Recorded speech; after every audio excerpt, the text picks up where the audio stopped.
تورکیا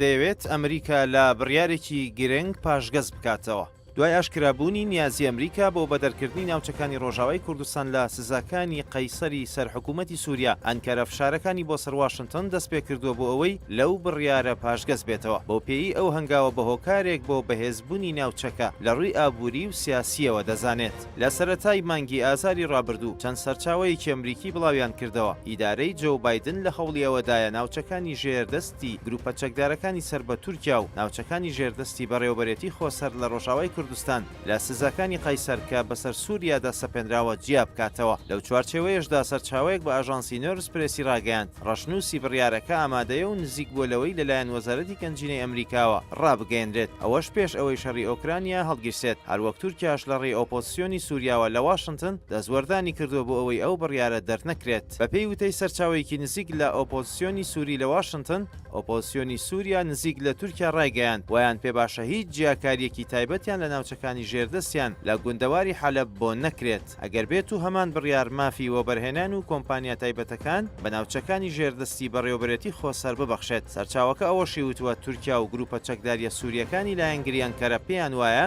سنووری کراوە لە نێوان ناوچەکانی ژێردەسەڵاتیان لە گوندەواری حەلەب و تورکیا هەموو پێداویستیەکانی باکووری ڕۆژاوا دابین دەکات. بۆیە سەبارەت بە ئەوان هەڵگرتنی سزاکانی قەیسەر هیچ هاوسەنگیەکی سیاسی و ئابووری ناهێنێتە ئاراوە. ئاماژەی بۆ ئەوەش کردووە بەو هۆیەوە فشاری ئەوە دەکەن ئەمریکا ئەو بڕیارە دەرنەکات، بەو پێی تەنیا سوودی بۆ ڕۆژئاوای کوردستان و ناوچەکانی ژێردەستی بەڕێوەبەرێتی خۆسەر دەبێت. بە وتەی ئەو سەرچاوەی ئۆپۆزیسیۆنی سووریا، لۆبی سووری لە واشنتن داوا لە ئیدارەی بایدن دەکات ئەو بڕیارە نەدرێت بە پاساوی ئەوەی ئەگەر هەسە دەسوود لەو هاوکاریە ببینێت ئەوە هاوکاری ڕژێمی ئەسەد دەکات. سەرچاوە ئاگادارەکەی نۆرس پرێس باسی لەوەش کردووە شەڕی ئۆکرانیا گۆڕانکاری بەسەر پەیوەندیەکانی نێوان ئەمریکا و تورکیادا هێناوە و بوارێکی گەورەتری بۆ ئەنکەرە ڕەخساندووە تا مەرجەکانی بەسەر واشنتندا بسەپێنێت. چەند سەرچاوەیەکی ئەمریکی ئاشکرایان کرد واشنتن بەنیازە هەموو ئەو سزایانە هەڵبگرێت کە لە 2009ەوە لە چوارچەوەی یاسای قەیسەر سەپێنراون بە سەرناوچەکانی دەرەوەی ژێردەسەڵاتی ڕژێمی ئەسەد. بەوەش لە دوای هەڵگرتنی سزاکان ڕێگە دەدرێت هێزەکانی سووریای دیموکرات لە ڕۆژاوای کوردستان و ناوچەکانی ژێردەسەڵاتی تورکیا مامەڵەی بازرگانی لەگەڵ قەوارە و وڵاتە دەرەکیەکاندا بکەن. ئەو سزایانەی کە لە ساڵی 2019 سەپێنراون ئامانجلیان ڕێگریکردن بوو لەوەی سووریا دەستی بگات بەو سەرچاوانەی بەهۆیەوە دەتوانێت درێژە بە شەڕ و ململانێ سەربازیەکانی بدات. سەرچاوە ئەمریکیەکان باز لەوە دەکەن ئەمریکا بە پێویستی دەزانێت